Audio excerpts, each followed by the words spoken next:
निर्जला एकादशी व्रत की कथा। और कथा के अंत में आपको निर्जला एकादशी व्रत की पूजा विधि और पारण के शुभ मुहूर्त की संपूर्ण जानकारी दी जाएगी, तो वीडियो को अंत तक जरूर देखिए। सनातन धर्म में एकादशी व्रत का बहुत अधिक महत्व है। वर्ष भर में 24 एकादशी आती हैं, एक शुक्ल पक्ष में और एक कृष्ण पक्ष में। तो हर महीने में 2 बार एकादशी का व्रत किया जाता है। लेकिन जिस वर्ष में अधिक मास लग जाता है, उस वर्ष में एकादशियों की संख्या 26 हो जाती है। इन सभी एकादशियों में ज्येष्ठ मास की शुक्ल पक्ष की जो एकादशी होती है, उसे सबसे अधिक महत्वपूर्ण माना जाता है, क्योंकि इस एकमात्र एकादशी का व्रत धारण करने से वर्ष भर की एकादशी का फल प्राप्त हो जाता है। निर्जला एकादशी का व्रत अत्यंत ही संयम साध्य है और कलयुग में इस व्रत को धारण करने से समस्त प्रकार के सुखों की प्राप्ति होती है। अर्थ, धर्म, काम और मोक्ष चारों पदार्थों की प्राप्ति मात्र निर्जला एकादशी का व्रत धारण करने से प्राप्त हो जाता है। वैसे तो जो हर महीने में एकादशी आती हैं, उन सभी एकादशियों में अन्न खाना वर्जित है, लेकिन निर्जला एकादशी में जल का भी त्याग करना चाहिए। बिना जल के निर्जल और निराहार रहकर एकादशी व्रत का पालन करना चाहिए। निर्जला एकादशी व्रत का पौराणिक महत्व और व्याख्यान भी कम रोचक नहीं है। जब सर्वज्ञ वेद व्यास जी ने पांडवों को चारों पुरुषार्थ, धर्म, अर्थ, काम और मोक्ष देने वाले एकादशी व्रत का संकल्प कराया था, तब युधिष्ठिर ने भगवान श्री कृष्ण से कहा, हे जनार्दन, ज्येष्ठ मास के शुक्ल पक्ष में जो एकादशी पड़ती हो, कृपया उसका वर्णन कीजिए। भगवान श्री कृष्ण ने कहा, हे राजन, इसका वर्णन परम धर्मात्मा सत्यवती नंदन व्यास जी करेंगे, क्योंकि ये संपूर्ण शास्त्रों के तत्वज्ञ और वेद वेदांगों के पारंगत विद्वान हैं।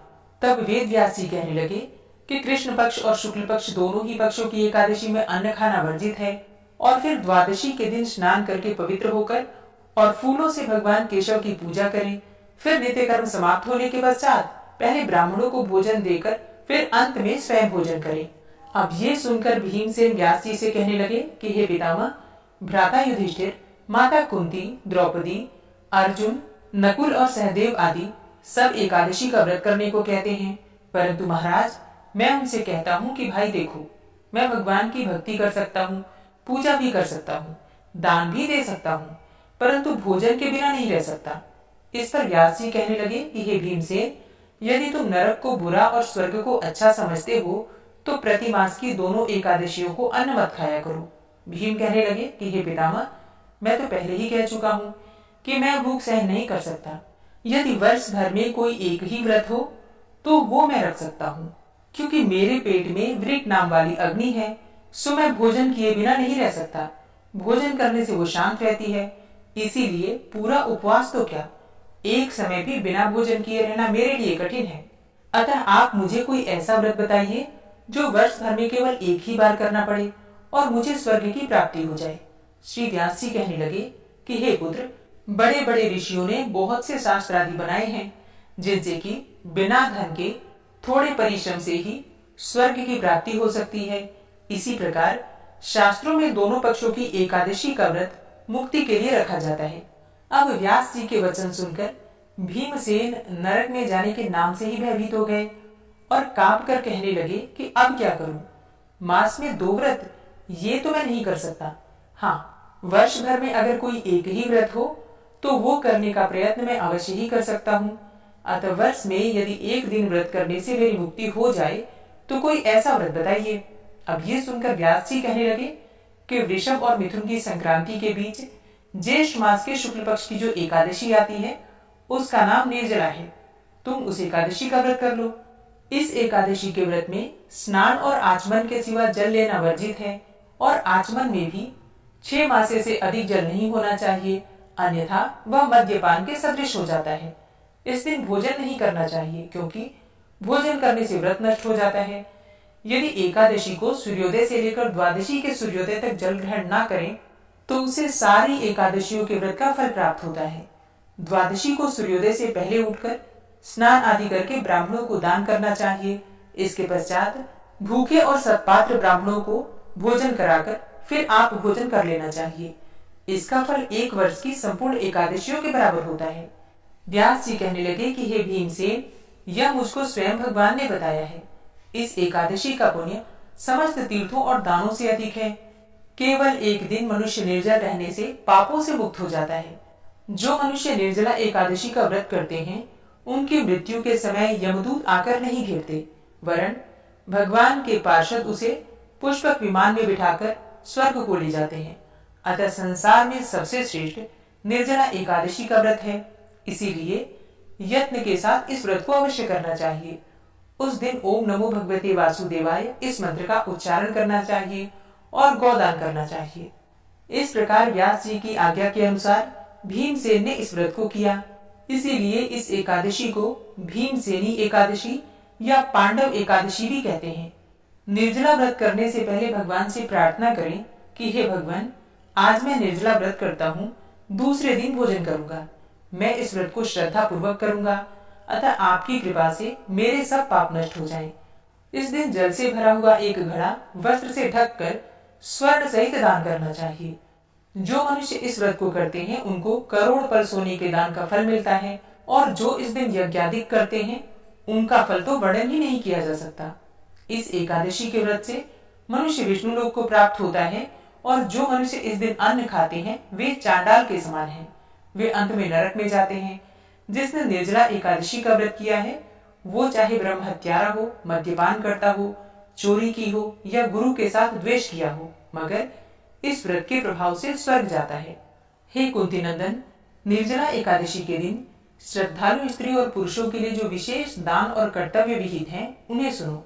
उस दिन जल में शयन करने वाले भगवान विष्णु का पूजन और जलमयी धेनु का दान करना चाहिए, अथवा प्रत्यक्ष धेनु या घृतमयी धेनु का दान उचित है।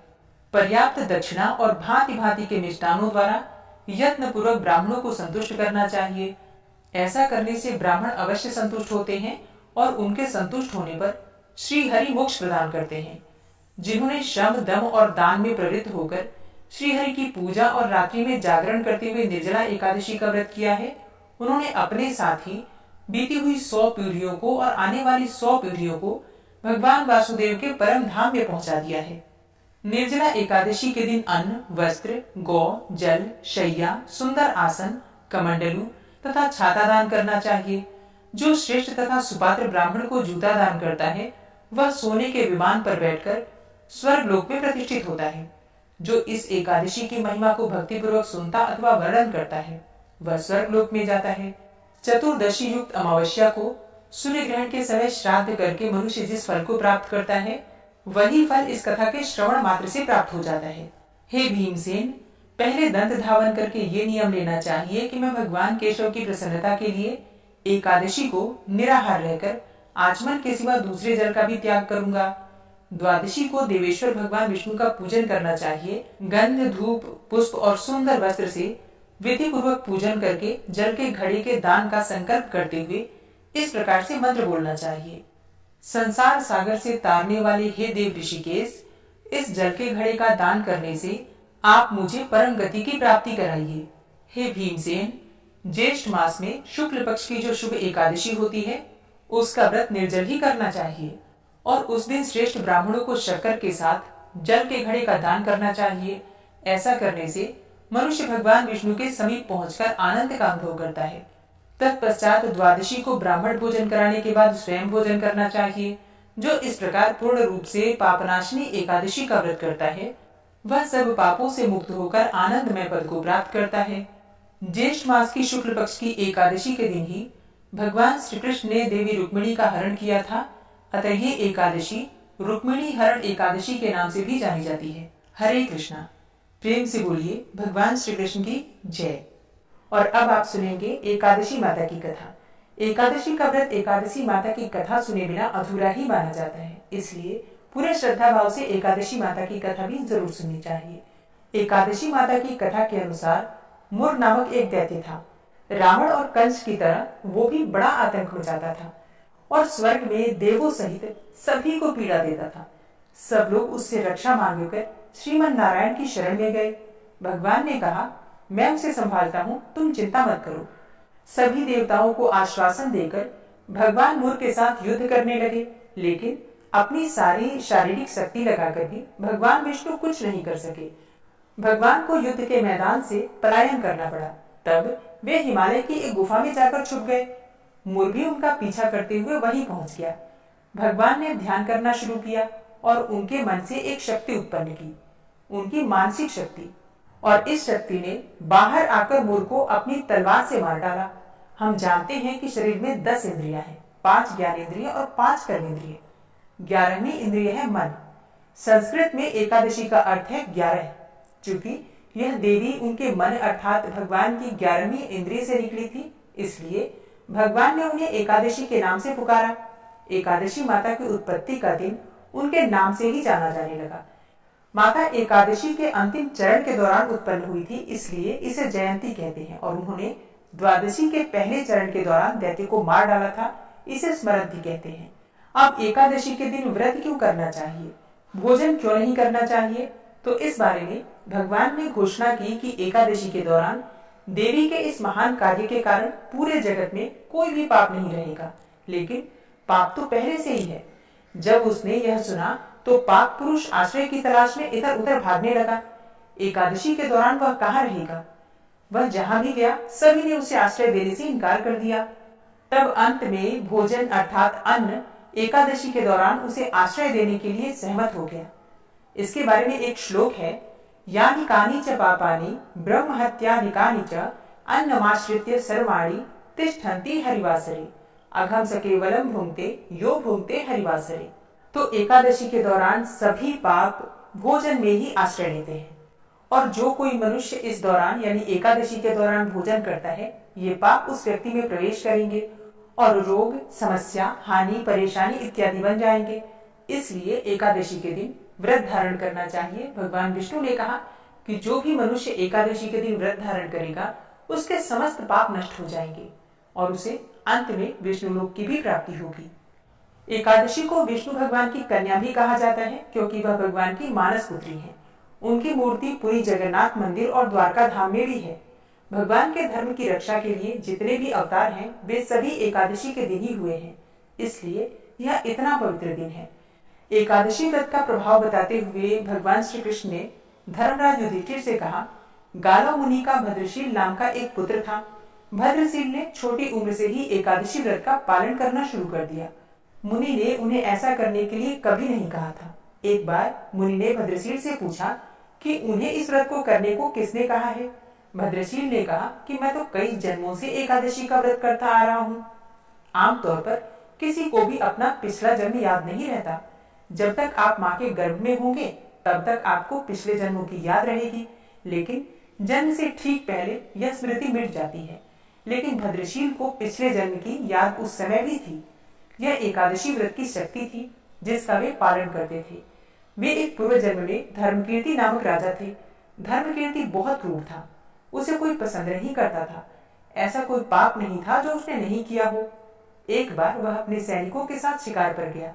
उसने एक हिरण को देखा और अपने सैनिकों को उस हिरण को चारों ओर से घेरने के लिए कहा। राजा ने कहा कि जो भी उस हिरण को भागने देगा उसका पूरा परिवार मार डाला जाएगा। हिरण ने यह सुना और सोचा, बेचारे सैनिक, मैं उनमें से किसी को कुछ भी नहीं होने दूंगा। हिरण राजा के पास से निकल भागा। राजा ने हिरण का पीछा किया। सूर्यास्त होते राजा एक घने जंगल के अंदर फंस गया। हिरण कहीं दिखाई नहीं दे रहा था। राजा ने एक पेड़ के नीचे रात बिताई। उसने दिन भर में कुछ भी नहीं खाया था। उसे चारों ओर से खतरनाक जानवरों के गुर्राने की आवाज भी सुनाई दे रही थी। वह सो भी नहीं सका। राजा ने डर से श्रीहरि परमात्मा से प्रार्थना करना शुरू कर दिया। फिर सुबह होते ही उसकी मृत्यु हो गई। यमदूत आए और उसे यमराज के पास ले गए। यमराज ने पूछा, तुम लोग इन्हें यहाँ क्यों लाए हो? इनका स्थान तो वैकुंठ में भगवान महाविष्णु के बगल में है। यमदूतों ने यमराज से कहा, लेकिन राजन, यह तो महापापी है। यमराज बोला, नहीं, वह सब चला गया है, ये अब बिल्कुल पवित्र है। जिस दिन इसकी मृत्यु हुई वह एकादशी थी। उन्होंने दिन भर उपवास किया और रात में जागते हुए श्रीहरि का स्मरण किया। उनके सारे पाप दूर हो गए, ये पवित्र हो गए। तब यमराज ने स्वयं एक स्वर्ण रथ बुलवाया और राजा को वैकुंठ भेज दिया। इसके बाद जब लोगों को इस बारे में पृथ्वी पर पता चला तो वे सभी एकादशी का पालन करने के लिए और अधिक उत्साहित हो गए। तो प्रेम से बोलिए, एकादशी माता की जय। एकादशी के दिन भगवान श्री हरि विष्णु की कृपा की प्राप्ति के लिए श्रीमद् भगवद गीता का पाठ पढ़ना चाहिए या फिर सुनना चाहिए, विशेषकर श्रीमद् भगवद गीता का 11वां अध्याय। तो आज आप सुनने वाले हैं श्रीमद् भगवद गीता का 11वां अध्याय। भगवान श्री कृष्ण का ध्यान कीजिए और अपने हृदय में उन्हें विराजमान करके ओम नमो भगवते वासुदेवाय नमः इस मंत्र का उच्चारण कीजिए। फिर पूरे भक्ति भाव से इस पाठ का श्रवण करते हैं। अर्जुन ने कहा, हे भगवान, मुझ पर कृपा करके गुप्त आध्यात्म विषयक वचन जो आपने मुझसे कहे, उससे मेरा मोह दूर हो गया। हे कमल नेत्र, मैंने जीव की उत्पत्ति, नाश और आपका अक्षय महात्मा आपके मुखारविंद से विस्तार पूर्वक सुना। हे पुरुषोत्तम, हे परमेश्वर, आपने जैसा वर्णन किया, आपका वह रूप देखने की मेरी बड़ी प्रबल इच्छा है। तो हे योगेश्वर, हे मधुसूदन, आप यदि मुझे उसको देखने योग्य समझें तो अपना वह अव्यय रूप भी मुझे दिखाइए। श्री भगवान ने कहा, हे पार्थ, नाना प्रकार के, नाना वर्णों के और नाना आकार में मेरे शत शत सहस्त्र सहस्त्र रूपों को देखो। हे भारत, तुम वसु, रुद्र, अश्विनी कुमार, मरुदगण और पहले कभी न देखे थे ऐसे आश्चर्य देखो। हे गुणाकेश, चराचर सहित यह जगत तथा जो देखना चाहो तुम यहाँ मेरी देह में देख लो, परंतु इन नेत्रों से तुम मुझे नहीं देख सकोगे, इसलिए मैं तुमको दिव्य नेत्र देता हूँ, उनसे मेरा दिव्य रूप देखो। संजय ने धृतराष्ट्र से कहा कि हे राजन, इस प्रकार श्री कृष्णचंद्र जी ने अर्जुन से कहा और दिव्य दृष्टि देकर अपना अलौकिक रूप दिखाया। उस विश्व रूप के अनेकों मुख, नेत्र और अद्भुत दृश्य थे और उसमें अनेकों सुंदर सुंदर आभूषण और आयुध सुसज्जित थे। देह पर दिव्य गंध और वस्त्र लगे थे। उस समस्त आश्चर्य में अनंत देव के सब और मुख दिखाई देते थे। आकाश में यदि हजारों सूर्यों की प्रभा एक साथ हो तो उस महात्मा की प्रभा की समता न कर सके। उस समय अर्जुन ने देवादिदेव के शरीर में अनेकों प्रकार से विकल समस्त जगत को एकत्रित देखा। अर्जुन आश्चर्यचकित हो गया, शरीर रोमांचित हो गया। उसने शीश नवाकर हाथ जोड़कर कहा, हे देव, तुम्हारी देह में सब दोष भिन्न भिन्न प्राणियों के समुदाय, कमलासन पर बैठे हुए देवताओं के ईश ब्रह्मा, संपूर्ण ऋषि और दिव्य सर्पों को मैं देखता हूँ। हे विश्वेश्वर, तुम्हारे अनेकों भुज, अनेकों उदर, अनेकों मुख, अनेकों नेत्र हैं। तुम्हारा रूप अनंत है। तुम्हारे अंत तथा आदि को मैं नहीं देखता, किंतु समस्त विश्व में तुम्हारा रूप देखता हूँ। तुमको किरीट युक्त गदा, चक्रधारे चारों ओर से दे दीप्यमान, तेजो राशि सर्वत्र चमकते हुए अग्नि तथा सूर्य के भांति प्रकाशवान, दुर्निरीक्ष और अपरंपार देख रहा हूँ। मेरे मत से तुम ही ब्रह्म, जानने की वस्तु, विश्व के महान आधार, नित्य सनातन, धर्म के रक्षक, पुराण पुरुष हो। मैं आपको आदि मध्य तथा अंत से रहित अनंत शक्ति, अनंत भुज चंद्र, सूर्य नेत्र, जिसके कांतिमान अग्नि के सदृश मुख वाला, अपने तेज से इस संपूर्ण संसार को तपते हुए देख रहा हूँ। हे महात्मन, पृथ्वी और आकाश के मध्य की वह अनंत और संपूर्ण दिशाएं आपसे व्याप्त हो रही हैं। आपके इस अद्भुत और उग्र रूप को देखकर तीनों लोग भयभीत हो रहे हैं। यह देवताओं के समूह तुम्हारी शरण में आ रहे हैं। उनमें कितने ही भयभीत होकर हाथ जोड़कर तुम्हारी प्रार्थना कर रहे हैं। महर्षियों और सिद्धों का समूह स्वस्ति कहकर नाना प्रकार से तुम्हारी प्रशंसा कर रहा है। रुद्र, आदित्य, वसु, साध्य, विश्वदेव, अश्विनी, मारुत पिता, गंधर्व, यक्ष, असुर, सिद्ध और इनके संग विस्मित होकर आपकी ओर देख रहे हैं। हे महाबाहो, अनेकों नेत्र, बहुजांग, पेट, कराल, दंत युक्त तुम्हारा यह विशाल रूप देखकर सब अत्यंत भयभीत हो रहे हैं और मैं भी घबरा रहा हूँ। आकाश तक पहुंचे हुए प्रकाशमान और अनेकों वर्ष से फैलाए हुए मुख के जलने वाले विशाल नेत्र युक्त तुमको देखकर हे विष्णु, मेरा जी घबरा रहा है। मुझसे धैर्य धरा नहीं जाता और चित्त स्थिर नहीं होता। हे देवेश, हे जगन निवास, भयंकर दाढ़ों वाले और कालाग्नि के सदृश आपके मुखों को देखकर मुझे दिशाएं नहीं सूझती। मैं शांति नहीं पाता, इसलिए मुझ पर दया करो। धृतराष्ट्र के दुर्योधन आदि पुत्र अपने साथ राजाओं और भीष्म, द्रोण और कर्ण तथा हमारी ओर के मुख्य मुख्य योद्धा बड़ी बड़ी दाढ़ों से युक्त विकराल आपके मुख में प्रवेश कर रहे हैं और उनमें कितने लोग आपके दांतों से दबकर ऐसे दिखाई देते हैं मानो उनका शरीर चूर्ण हो गया हो। जैसे नदियों की अनेकों जलधाराएं समुद्र की ओर बहती हैं, वैसे ये मनुष्य लोक के वीर आपके मुखों में प्रवेश कर रहे हैं। अग्नि में पतंग की तरह सब लोग भी अपने नाश के लिए आपके मुख में बड़ी तेजी से प्रवेश कर रहे हैं। हे विष्णु, जलते हुए मुखों से चारों ओर से सब वीरों को निगलकर आप जीव चाट रहे हैं। आपकी तीक्ष्ण प्रभाएं समस्त संसार को तेज से व्याप्त करके तृप्त हो रही हैं। यह भयानक रूपधारी कौन है, यह मुझसे कहो। हे देववर, आपको नमस्कार है। मुझ पर प्रसन्न हो। हे जगतकर्ता आदि पुरुष, आपको जानने की मैं इच्छा रखता हूँ, क्योंकि आपकी यह प्रवृत्ति मेरी समझ में नहीं आती है। श्री भगवान बोले, संसार का नाश करने वाला मैं उग्र काल हूँ, सबका संहार करने के लिए आया हूँ। तुम्हारे युद्ध न करने पर भी ये वीर जीवित न रह सकेंगे। अतएव तुम उठो, शत्रुओं का संहार कर यश को लेकर इस समृद्धशाली राज्य का भोग करो। हे सव्यसाचीन, उनको मैंने पहले ही मार रखा है, तुम केवल निमित्त मात्र हो जाओ। मेरे मारे हुए द्रोण, भीष्म, जयद्रथ, कर्ण और अन्य योद्धाओं को मारो। घबराओ मत, युद्ध करो, तुम संग्राम में शत्रुओं को जीतोगे। संजय ने कहा। इस प्रकार श्री कृष्ण जी के वचन सुनकर मुकुटधारी अर्जुन हाथ जोड़ कंपित और भयभीत हुए साष्टांग प्रणाम कर नम्रता पूर्वक बोले, हे ऋषिकेश, आपके गुणगान करने से सब संसार प्रसन्न और प्रेम मग्न हो रहा है। राक्षस डरकर दिशाओं की ओर भाग रहे हैं और सिद्ध आपको नमस्कार करते हैं, सो ठीक ही है। हे महात्मन, हे अनंत, हे देवाधिदेव, हे जगन्निवास, आप ब्रह्म से भी श्रेष्ठ हो। आपको देवता क्यों न नमस्कार करें। व्यक्त और अव्यक्त आप हो तथा इन दोनों से परे अक्षर भी आप हो। हे अनंत, आप आदिदेव हो, पुरातन पुरुष हो, विश्व के परम आधार हो, ज्ञाता और ज्ञेय हो, श्रेष्ठ स्थान आप हो, विश्व का विस्तार करने वाले भी आप ही हो। आप वायु, यम, अग्नि, वरुण, चंद्र, ब्रह्मा और ब्रह्मा जी के भी पिता हो। आपको नमस्कार है और बार बार आप ही को नमस्कार है। हे सर्वस्वरूप, आप अनंत वीर्यवान तथा अतुल पराक्रमी हो। आप जगत में व्याप्त हो, इसलिए स्वरूप हो। तुम्हारी महिमा को न जानकर मैंने तुमको अपना मित्र मानकर हे कृष्ण, हे सखे, ऐसे जो तिरस्कार से कहा, सुप्रमाद से अथवा स्नेह से हे अच्युत, तुमसे इन बोलों की क्षमा मांगता हूँ, जो कि परिहास से विहार, सोने, बैठने और भोजन के समय अकेले अथवा मित्रों के मध्य में तुम्हारा कभी अपमान किया है।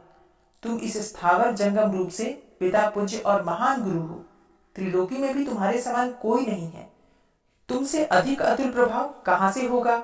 इसलिए हे ईश, तुमको शीश झुकाकर प्रणाम करता हूँ, मुझ पर कृपा करो। हे देव, जैसे पिता पुत्र के, मित्र मित्र के और प्रिय प्रिया के अपराध क्षमा करता है, वैसे ही तुम मेरे अपराध क्षमा करो। हे देव, पहले कभी नहीं देखा ऐसा आपका रूप देखकर मैं प्रसन्न हूँ और भय से मेरा मन व्याकुल भी है, इसलिए वही पहला रूप मुझे दिखाओ। और हे देवेश, हे जगन्निवास, आप प्रसन्न हो। हे सहस्त्रबाहु, हे विश्वमूर्ति, मैं फिर आपको वही किरीट, गदा, औश्र, हाथ में चक्र धारण किए हुए देखना चाहता हूँ। तब श्री कृष्ण भगवान ने कहा, हे अर्जुन, मैंने प्रसन्न होकर यह तेजोमय, अनंत, आद्य और विश्वरूप अपने योग के प्रभाव से तुमको दिखलाया है, जिसको तुम्हारे अतिरिक्त पहले किसी ने नहीं देखा था। हे पांडवों में श्रेष्ठ, मनुष्य लोक में तुम्हारे सिवाय कोई वेदों के अध्ययन, दान, अग्निहोत्र आदि और घोर तप करके भी यह रूप धारण किए मुझको नहीं देख सकता। मेरा ऐसा भयानक रूप देखकर तुम व्याकुल और मूढ़ न हो। भय त्याग कर प्रसन्न चित्त होकर फिर तुम मेरा वही रूप देखो। संजय ने कहा। इतना कहकर श्री कृष्ण जी ने फिर से चतुर्भुज रूप दिखलाया और सौम्य रूप धारण करके महात्मा ने अर्जुन को धीरज बंधाया। अर्जुन ने कहा, हे जनार्दन, आपके सौम्य दिव्य मंगल रूप को देखकर अब मैं प्रसन्न चित्त होकर स्वस्थता को प्राप्त हुआ। श्री कृष्ण जी बोले, हे अर्जुन, जो मेरा यह विश्वलय रूप तुमने देखा है, इसका दर्शन संभव नहीं है। देवता भी इस लय के दर्शन की आकांक्षा करते हैं। हे अर्जुन, जैसा मेरा लय तुमने देखा है, ऐसे लय को वेदाध्ययन, तप व यज्ञ आदि कर्म द्वारा देखना भी असंभव है। हे अर्जुन, हे परंतप, मेरा जो विश्वलय है, इसको मनुष्य अनन्य भक्ति के द्वारा जान सकते हैं और तत्व ज्ञान द्वारा इसमें लीन हो सकते हैं। हे अर्जुन, जो कोई मनुष्य मेरी ही भक्ति के लिए कर्म करते हैं, मुझे सर्वोत्तम मानते हैं, मुझ में भक्ति रखते हैं, सांसारिक संगी से मुख मोड़ चुके हैं, संपूर्ण प्राणी मात्र से वैर त्याग चुके होते हैं, वे ही मुझको प्राप्त हो सकते हैं। प्रेम से बोलिए, जगत गुरु भगवान श्री कृष्ण की जय। परम भक्त अर्जुन की जय। साल 2024 में निर्जला एकादशी का व्रत रखेंगे 18 जून 2024 को, यानी कि मंगलवार के दिन। हालांकि एकादशी तिथि का प्रारंभ 17 जून को ही हो जाएगा। 17 जून को प्रातःकाल 4:43 पर एकादशी तिथि प्रारंभ हो रही है और एकादशी तिथि समाप्त हो रही है 18 जून को सुबह 6:24 पर।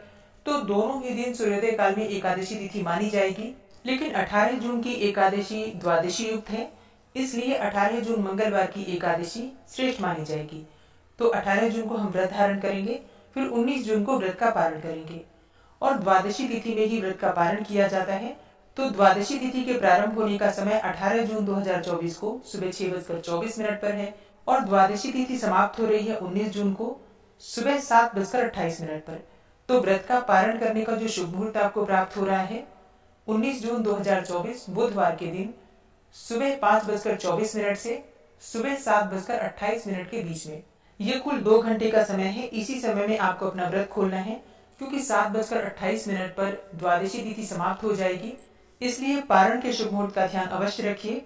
इसी शुभ मुहूर्त में आपको अपना व्रत खोलना है। निर्जला एकादशी की पूजा कैसे करें, जल कलश का दान कैसे करें, दान किस प्रकार से करना है, कब करना है, इसकी जानकारी आपको पिछली वीडियो में मिल चुकी होगी। अगर आपने पिछली वीडियो नहीं देखी है तो जरूर देख लीजिए। मिलती हूँ मैं आपसे अगली वीडियो में, तब तक के लिए जय श्री राधे।